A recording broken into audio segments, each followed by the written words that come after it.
Imagine developing apps with access to state-of-the-art engineering simulation software that helps to make informed decisions or provide insightful feedback.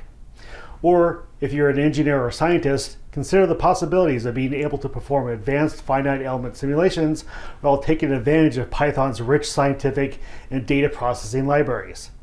PyMAPDL helps to achieve these goals and more by providing Pythonic access to Mechanical APDL.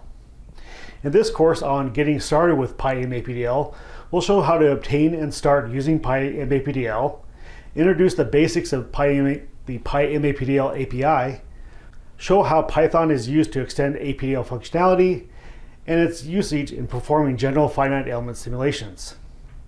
The course consists of engaging video-centric lessons that include workshop exercises to provide hands-on experience. All workshops are designed to be run using the free Ansys student software for unrestricted learning. This course is intended for anyone interested in learning about PyMAPDL syntax and general workflow developing PyMAPDL scripts. Basic knowledge of Python and APDL scripting is assumed in this course, so please review our courses on Intro to Python and Intro to Ansys APDL Scripting first if you are not familiar with either topic. Visit ansys.com/courses to start learning and to discover other useful courses.